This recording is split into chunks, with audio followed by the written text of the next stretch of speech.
없다는 이야기예요. 그래서 가입자의 권익 보호에 문제가 야기될 수 있습니다. 그래서 가입자의 자산 정식을 위해 다른 금융제도보다 높은 수준의 도덕성 책임이 요구되는데 식적으로 분위기적, 문화적으로 전혀 이런 데에 대해서 생각을 안 합니다. 그저 계약하고 계약에 따른 수수료 내가 얼마 받고 이게 목적이지 제도를 위해서는 내 가입자 interest of my client에 대해서 베스트 인트레스트를 챙겨주겠다는 생각이 전혀 없습니다. 그러니 지금 계속 퇴직연금 수익률 나올 때마다 문제가 되는 내용들이 그렇습니다. 그래서 에이전트가 프린시플을 잡아먹는 그런 구조를 가지고 옷을 벗겨먹는 털을 뽑습니다. 당연하죠. 계약형 지급에 있어서는 적립금 수익률만 늘어나면 늘어날수록 플러스 그게 곱하기 하면 됐습니다. 뭐를요? 자산관리 수수료, 운용관리 수수료, 토탈 때리면 내 적립금에서 내가 얼마 받을 돈 현금으로 딱 정해져서 나오죠. 그것밖에 안 보입니다. 여기에서 내가 이 클라이언트에 대한 이익을 극대화하기 위한 어떤 제스처도 취할 필요가 없는 거죠. 이건 신탁이 아니죠, 사실. 곧 내 이익이 최고잖아요. 내 이익. 그러니까 가입자 교육도 보면 법 제도에서 핑퐁 하다가 안 되네. 그러면 나 너무 다 했네. 그러니까 안 되는 겁니다. 그래서 수탁자 외국계 같은 경우에는 미국의 에리사법에서 보면 퇴직연금의 수탁자를 포괄적으로 정의합니다. 기금운용에 관해 재량권을 가지고 있는 모든 자는 수탁자입니다. 기금운용에 대한 재량권, 예컨대 기업도 내 종업원의 적립금을 가지고 자기가 하는 거죠. 우리나라는 특히 기업이, DB 같은 경우에는 기업이 사업자 선택권을 가지면서 재밌는 현상이 하나 있습니다. 우리나라가 발전되면서 기업들이 언제 금융기관에 갑입된 적이 있습니까? 없습니다. 항상 돈이 필요했기 때문에 가서 을로서 병으로서 가서 정치권을 동원해서라도 대출을 받으려고 노력했죠. 보세요, 여러분. 지금 재직연금 13년 됐는데 갑중에 갑이 기업이 됐습니다. 줄 세우게 하잖아요. 재직연금 사업자들. 규모가 크면 커서 줄 세우게 하잖아요. 그럼 뭐죠? 종업원의 월급을, 종업원의 적립금을 급여를 가지고 자기가 대리인으로서의 위치를 다 가지는 거죠. 이거는 위반입니다. 수탁자가 가지고 있는 범죄 수탁의 범위에서 할 수 있는 그런 위치에서 그런 재량권이 아닙니다. 그 사람들이 가지고. 그 다음에 이렇게 에리사법에는 수탁자 범위를 굉장히 광범위하게 적용을 하고 있는데 외부 전문기관으로 되어 있는 가입자 위에 퇴직연금 제도 운영관리 모든 자가 수탁자입니다. 가입자 위에 모든 자. 그리고 우리가 지금 우리나라 제도에서 사실은 자산운용사가 제일 중요한 퇴직연금 수익률에서 가장 중요한 위치를 차지하는 자산운용사가 수탁자 범위에 빠져 있습니다. 아예. 그래서 자산운용사가 펀드 운용을 하는데 그 펀드 매니저가 결국 우리가 그 실적 배당 상품 선택할 때 그들의 역량이 중요한 평가받아야 되는데 신탁의 범위에서 벗어나 있다며 거기에 대해서 우리 언론들이라든지 또는 학계라든지 이런 분들 좀 제대로 좀 이야기를 했으면 좋겠는 게 특히 언론인데 국민은행이 수익률이 얼마였고 작년에 무슨 정권이 수익률이 얼마였고 뭐가 얼마였어 작년에 대비해서 수익률이 마이너스네 이렇게 나오는 언론 보도를 하는 것 자체가 몰라도 한참을 모른다는 겁니다. 물론 원리는 보장에 됐으면 이해가 하지만 실제 배당의 상품에도 그렇게 이야기한다는 것은 실제 배당의 상품에 대한 수익률 책임은 퇴직연금 사업자한테 있지 않습니다. 그들이 참 선정한 상품 운용하는 자산운용사한테 있는 거잖아요. 그런데도 지금 현재 계속 수익률 부분에서 그렇게. 그래서 지금 없다는, 제가 이야기할 때 수탁자에 대한 우리가 신탁에서의 수탁자 의무, fiduciary duty에 대해서 개념조차도 확실하지 않고, 그러니 범위도 확실하죠. 범위도 정해져 있지 않고, 이런 상황이 계속된다면 결국에 무엇을 이야기할 수 있느냐. 가입자의 이익의 최선을 best interest of clients가 지켜질 수 있느냐. 안 지켜지니 지금 죄송합니다. 지금 이 상태라는 겁니다. 지금 제도 13년째 동안에, 그동안에 지금 가입자는 어디로 갔느냐. 근로자 퇴직급여보장법이 아니고요. 근로자 이외의 급여보장법으로 바뀌어야 된다. 그래서, 그러니까 뭐, 이렇게 돼. 하여튼, 지금 이제 핸드아웃에서 나오는 내용들은 수탁자의 권리가 굉장히 광범위하다. 그래서 우리가 제도를 다시, 근대법을 다시 볼 때, 또 기금융 제도가 도입될 때도 수탁자의 권리에 대해서 재해석을 해야 될 부분이 있다고 말씀드리겠습니다. 그 다음에 수탁자 책임입니다. 충실 업무와 선량한 관리자의 업무와 분산 투자의 업무, 문서 정수의 업무. 우리가 지금 현재 이렇게 생각했을 때 선량한 관리자의 업무, 충실 업무, 분산 투자의 업무, 문서 정수의 업무 다 뭡니까? 가입자의 최대 이익을 위한 충실 업무, 가입자의 최대 이익을 위한 선량한 관리자의 업무, 그 다음 거기에 따른 분산 투자 업무, 문서 정수의 업무를 지켜야 된다고 명확히 대해야 되는 부분이죠. 이것으로서 수탁자의 존재 이유가 있는 것이죠. 그런데 여러분께서 지금 현재 우리가 감각적으로 이렇게 다 전문가들이시니까 생각해 볼 때 이 내용 중에 우리나라 퇴직연금 사업자들이 얼마나 하고 있다고 생각이 드십니까? 아마 없다고 생각될 수 있습니다. 그래서 미국 제도는 넘어가도록 이렇게 하겠습니다. 일본도 역시 보시면 일본에도 수탁자 책임 규정이 후생연금보험법에서 확정 강출, 그 다음에 확정급부의 기금융 규약형에 다 퇴직연금 특히 확정강출연금법 같은 경우는 충실 운영관리, 자산관리 기관에 다 부여합니다. 그래서 다음하고 적극적인 특징을 가지고 있습니다. 그래서 우리나라의 퇴직연금 지배구조를 한번 보겠습니다. 제도상 법에서 운영관리 계약과 자산관리 계약을 분리를 해서 운영관리 계약은 어떤 내용, 자산관리 계약은 어떤 내용이라고 하고 있습니다. 그래서 보면 신탁적으로 오면 사용자가 위탁자가 되고요. 퇴직연금 사업자의 금융기관의 수탁자가 됩니다. 그 다음 근로자의 수익자가 이런 삼각 형태가 성립되어 있어서 우리는 신탁 구조를 만들었는데 자, 특정 검증 신탁으로 한정되어 있습니다. 불특정이 아니라 특정 검증 신탁입니다. 이게 참 특정 검증 신탁은 맡기는 자가 검증 신탁에 대한 내용을 지정한다. 그래 놓으면서 불특정이 아니기 때문에 나는 신탁자는 난 업무 별로 없다. 이런 좀 좀 부정적인 예로 작용할 수 있습니다. 그래서 수탁자인 사업자에게 통법상 적합성의 원칙, 적정성을 설명 없는데 적용돼야 되지만 연금계약 이런 에 대해서 설명해야 되지만 특정 없는 신탁 때문에 이것에 대해서 나는 업무를 했다는 문구 하나로서 그냥 넘어가 버리는 경우. 그래서 이게 지금 우리나라의 자산관리 계약의 예를 제가 넣어놨습니다. 그럼 우리나라에서 신탁상 수탁자의 업무를 어떻게 하고 있느냐? 계약형에서 계약서입니다. 계약서에 어떻게 되어 있느냐? 보시면 이겁니다. 확정금에 의한 계약, 성관주의 업무. 회사는 선량한 관리자로서의 주의 업무를 다하여 신탁 업무를 처리하여야 합니다. IRP, 회사는 선량한 관리자로서의 주의 업무를 다하여 신탁 사업을 처리해야 합니다. 이것뿐입니다. 아무것도 없습니다. 이것뿐입니다. 요실갱이가 이런 데 쓰는 용어 아닌가요? 정말로. 이 한 줄밖에 없습니다. 모든 계약서. 이게 계약형 제도가 가지고 있는 지금 그러니까 좀 뻔뻔스럽게 제가 신탁으로서 우리 지적으로서 보험계약서는 신탁계약으로서 퇴직연금 제도가 성립합니다. 해놓고서는 내용을 뜯어보면 이거 한 줄밖에 없다는 겁니다. 그래놓고 수수료는 따박따박 그대로 챙겨가지고 적립금 베이스로서 무엇을 했다는 겁니까? 그것들 나의 대리인이 행복함이 어디 있느냐는 거죠. 고작 IT 뭡니까? IT 컴퓨터 설치하고 그다음에 자산 맡겠다 주고 이런 운용관리 업무 이런 것은 문제가 아니잖아요. 그리고 퇴직연금이 기본적으로 제가 생각할 때는 퇴직연금 키워드를 한마디로 이야기하면 아까 교수님께서도 나와보니까 그 2,000불, 몇천 불이 10만 불 됐다는 무슨 의미죠? 키워드는 투자하지 않아요.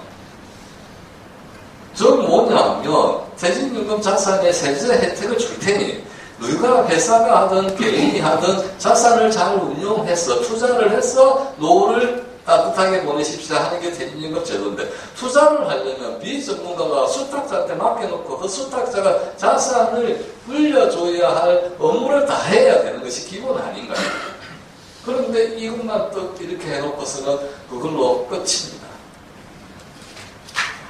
자, 그런데 이제 그 방편으로 하도 문제가 있으니 표준 투자 권유 준칙을 건강원에서 은행들 건강원하고 연합해서 만들어서 이렇게 퇴직연금사 수탁시장 제시하고 있는데 신탁관계 자산관리 계약을 관점보다는 운영관리 계약으로서 이렇게 표준 투자 원칙 즉 제1날이 운용관리 계약에 관한 표준 투자 권유 준칙 이렇게 되어 있습니다.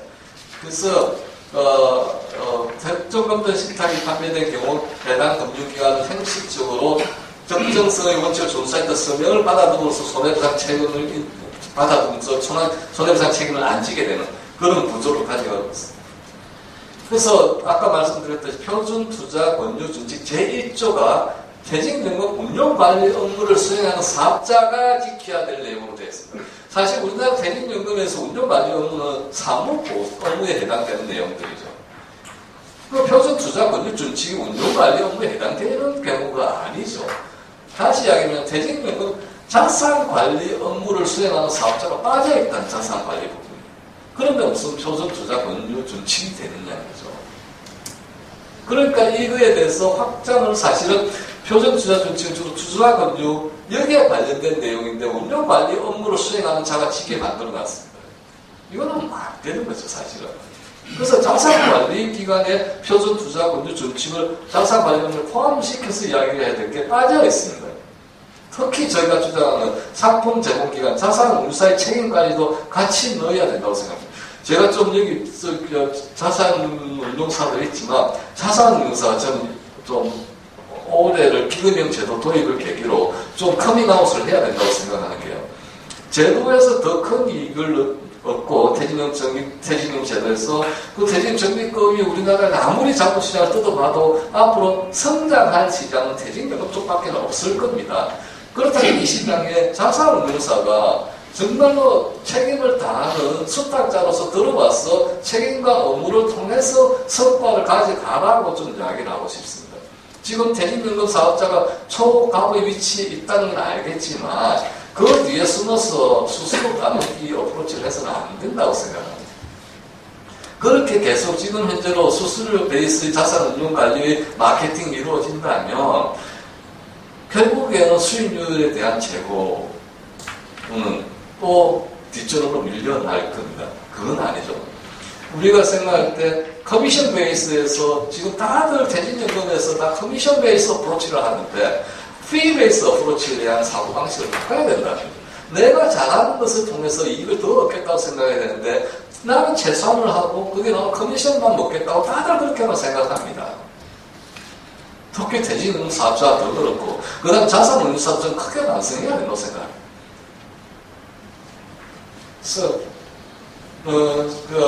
그래서 제가 생각할 때는 이 수탁자 책임 의무를 굉장히 좀 넓게 해석을 했어. 그래서 자산관리기관, 운용관리기관, 상품 제공기관 책임을 다 수탁자 권유로 포함시켜야 되는 거 아닌가 생각합니다.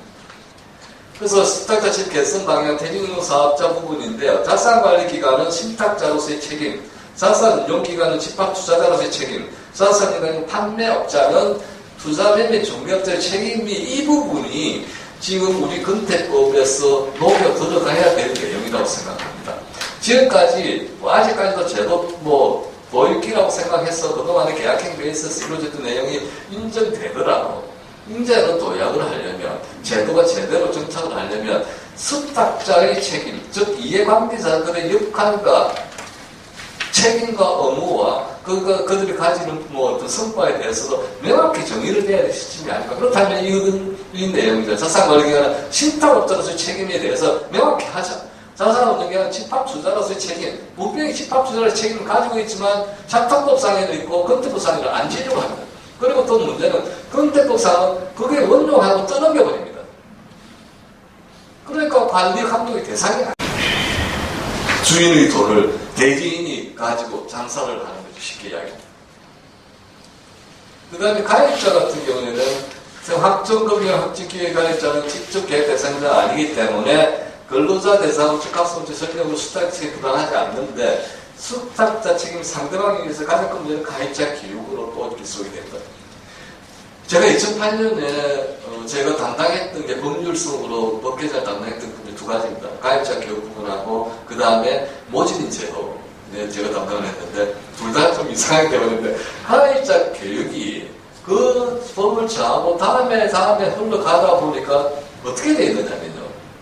확정급여형, 확정기여형에는 퇴직연금 가입자 교육 내용 이런 것들을 뒤에 가면 안내한다고 되어 있습니다. 그 다음에 IRP만 이런 내용을 교육한다고 되어 있습니다. 주객이 전부 됐습니다. 왜 근데 안내한다는 자료를 주면 끝난다는 이야기 아니에요. 교육은 잡아놓고 내용을 전달해야 되는 거잖아요.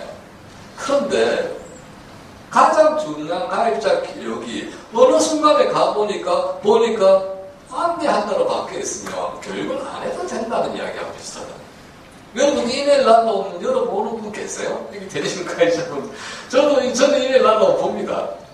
제 IRP 같은데 저도 추가 날릴까 저도 해가지고 IRP는 내용은 항상 같은데 이메일 날라오면 보지도 않고 그러면 DB 같은 경우 특히 더 게시하게 돼 있습니다. 가입자 교육이 돼 있어요. 원래 필요 없고. 그래서 내용이 그렇게 바뀌는 거예요. 더 강화돼야 된다고 주장하는데 안에서는 안내한다고 더 완화시켜 놨습니다.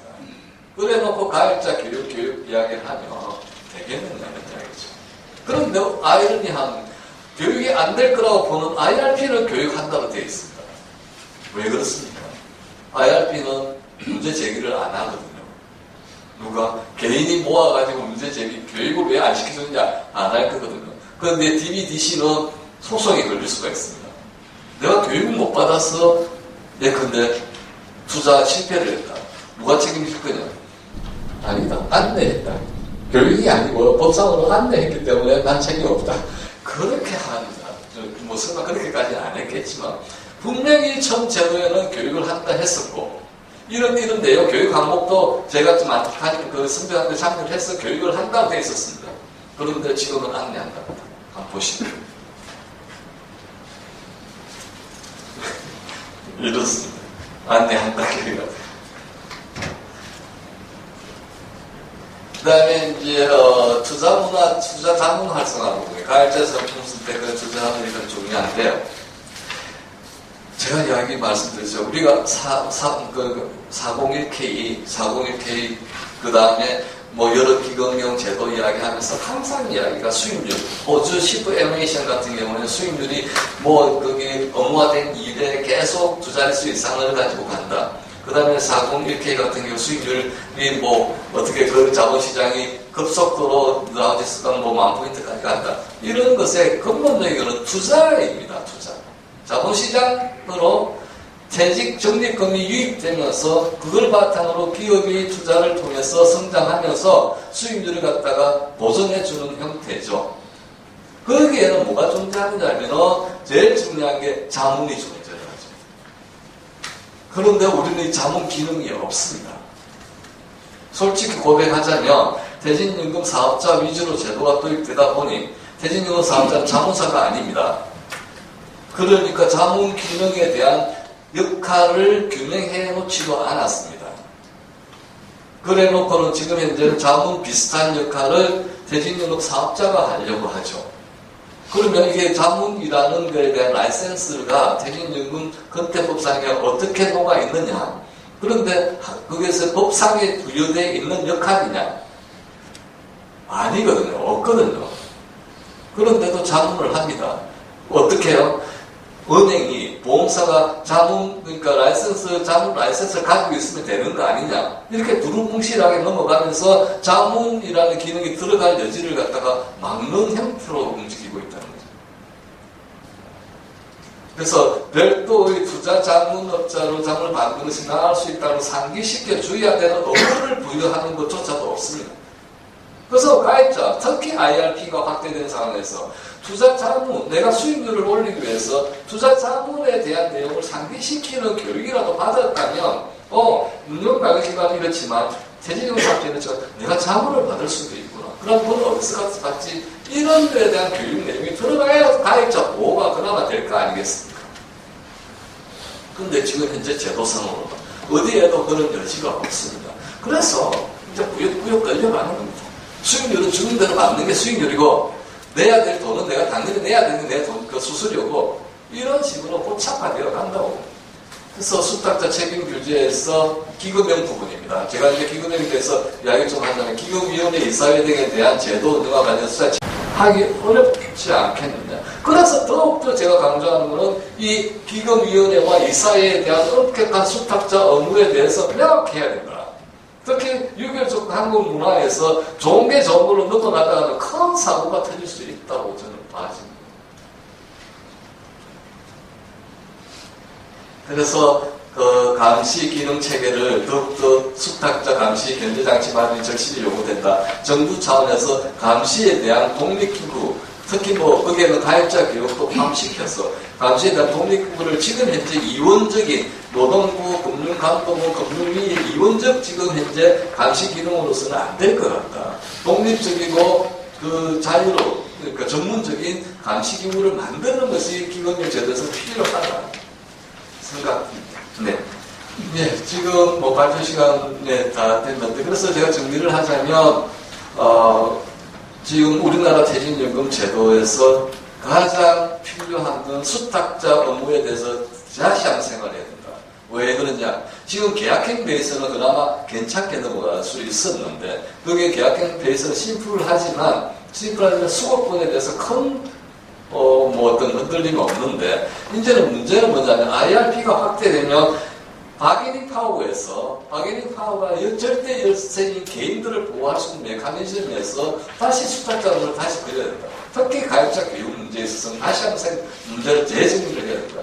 이게 플러스 기금형, 현재 우리나라 제출되어 있는 두 가지 형태로 기금운용위원회 노사공수, 그 다음에 연합형을 열어준 상태에서 이 기금형 수탁자 업무에 대해서는 명확히 정의를 하는 그런 분위기라든지 이런 문제 제기가 활발히 돼야 된다고 저는 생각을 합니다.